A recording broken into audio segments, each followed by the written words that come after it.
Uh, this is Donald G. Jacobs of Newport Richey, Florida. I thought I'd better make a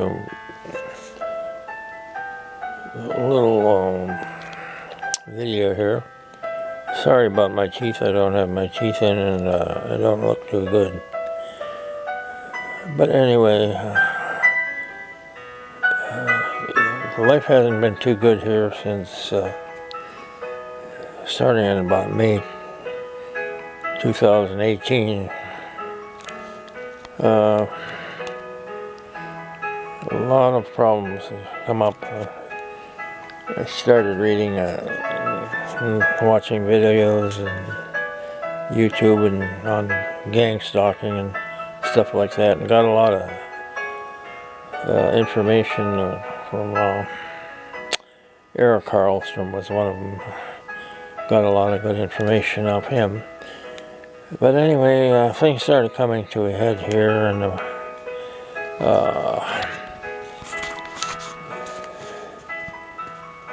about October 2020.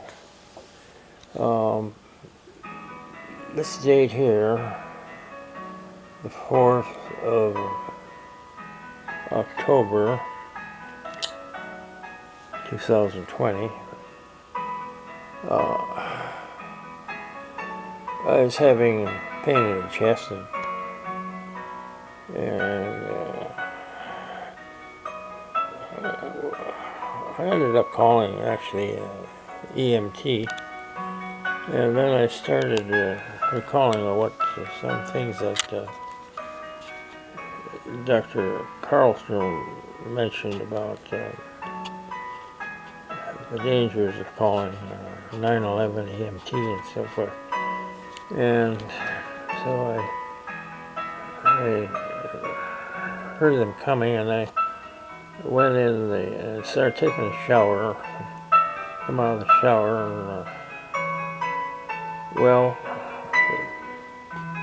the 4 EMT guys came in, and followed by a deputy a little later, and I tried to pull on the door hard as I could in the shower room, the small bathroom, and because the 4 gentlemen trying to pull it open, well, of course they went over. After all, I'm an 86-year-old, 87-year-old man. Well, make it short, they strapped me to a portable wheelchair and carted me out against my wishes. I really didn't want to go to, well, I guess we're headed to one of Rick Scott's he was governor of Minnesota, and the head of a huge hospital chain, HCA. There's a picture of him there, and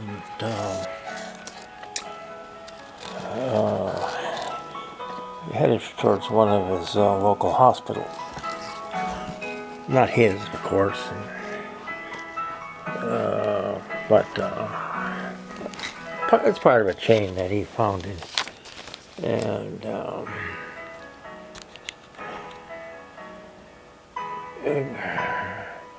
along the way, this one fireman, EMT, he started asking me all these questions. He's watching every movement of my body and having another EMT write it down.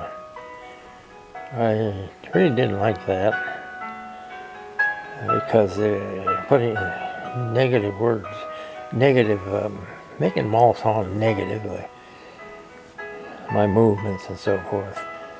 Well, anyway, we got there, and somehow I ended up in, instead of cardio ward. I ended up in a different ward. And I'm not going to go into the details of that, but let's just say it wasn't very pleasant.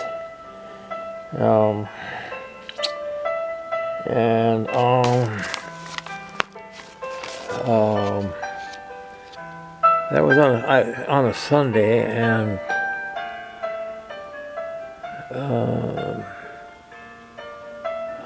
on following Wednesday, the 7th of October, still in there. During that time, I got a very short interview by a medical doctor I never met before, and there were two of them. And seemed kind of terse and accused me of a couple things, but I won't go into that either.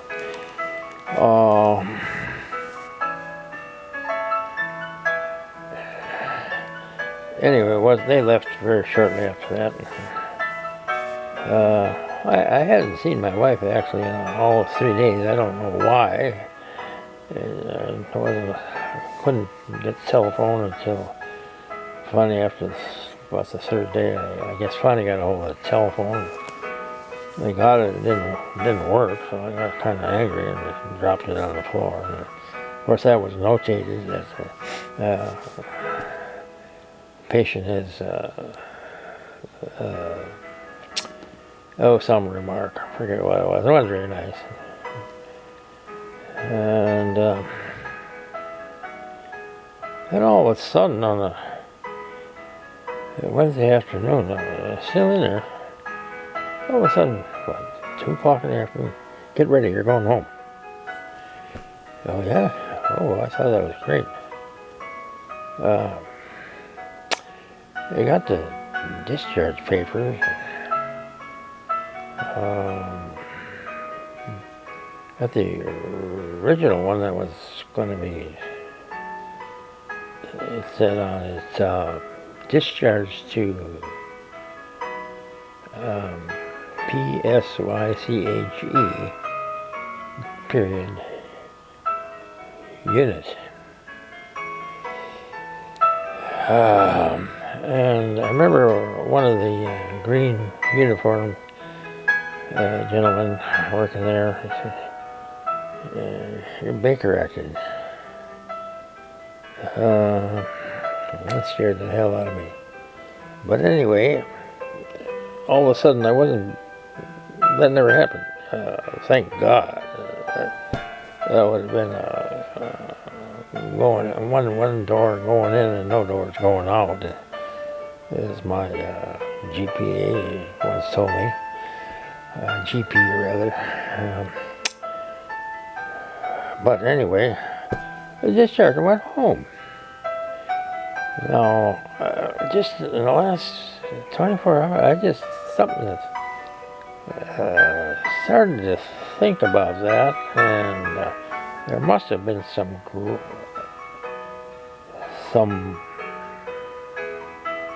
event that happened suddenly, and I heard, maybe I was hallucinating it, but it seemed to be emanating from the neighborhood, that I was going to be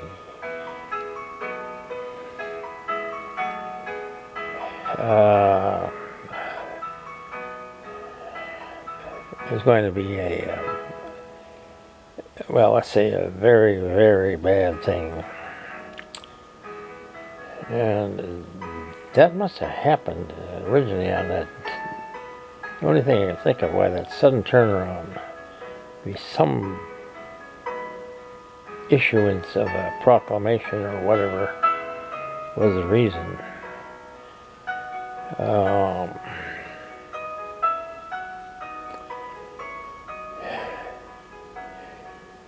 So, after that, a lot of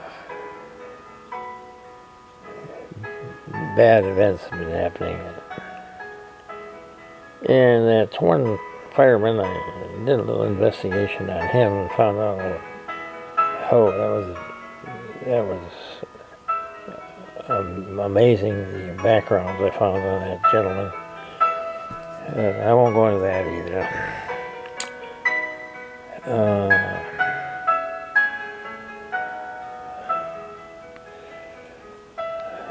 After that, where am I? I'm not a very good speaker. I hear this chanting over and over. You're going to be going to a different state on a certain date in December. And I had watched a terrible, gruesome YouTube on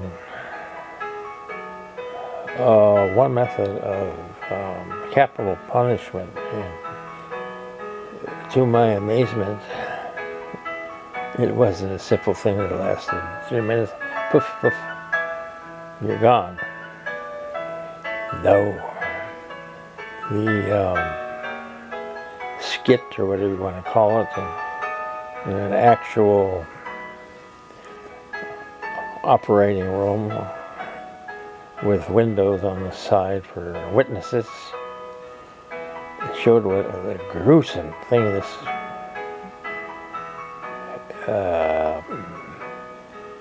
fellow acting out as a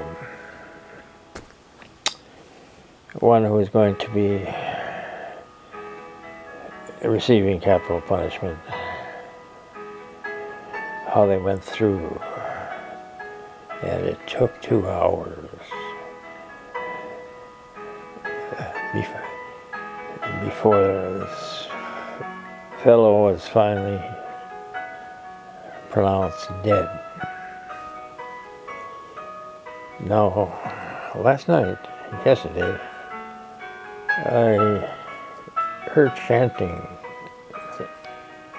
I don't know where it was coming from. And it was about me. And I read up on federal capital punishment, how it went through the system. And, well, I didn't want to make it too plain, so I'm planning on putting something on Facebook, but make it private, so nobody can see it, at least for a while. And I made a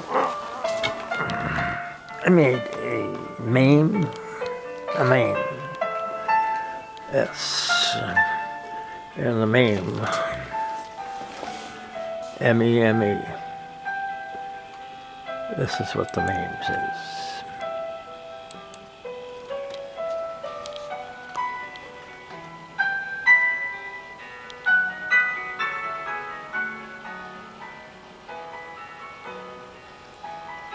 Walla becka lecka nebbe, sedda data gava sanam mecca peppa. Itta seza konna sena dama dana terra hota gava vana killa dana with the checka. Safa kaza tella truta. Gava Anna presa Anna Billa Jassa Valo Pipo Tama Pabbo Pina Haha Dana Doma Faka Yula Ita Kama. So much for that.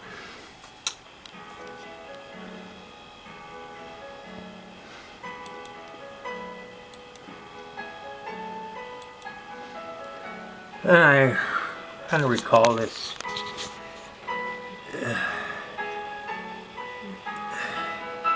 that comes about.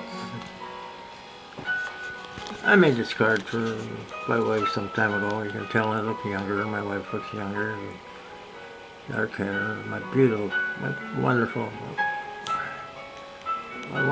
wife. Says, Celia, I am one of the luckiest guys in the world. I'm not looking for pity here or anything. Well, maybe I am. Maybe I am. I can't say that. Celia, I am one of the luckiest guys in the world. You have found such a wonderful woman, such as you, to become my bride. You are beautiful. And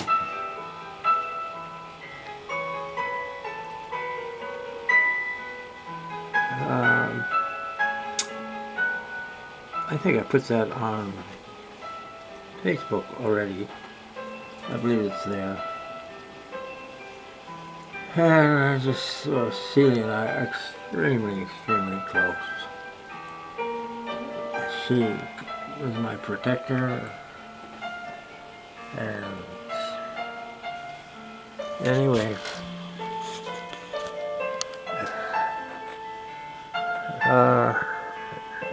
I don't deserve any pity, but I got so doggone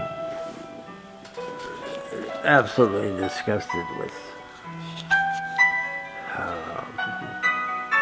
24-hour surveillance, 7 days a week, car being GPS tracked, all kinds of things. And I know where what's coming from, and I think you do too. And no let up, no place to hide anything. I just found out last night we cannot find my I take all kinds of pills. And they looked all over hell for them last night. Every inch of this place. Yesterday we went to the dentist, and I tell you, I don't know what happened with those pills. I don't know what's going to happen. That's still something up in the air. Maybe I'll still find them. If I don't, and if what happens is going to happen. I believe the way it works, I'm going to be dropped on insurance.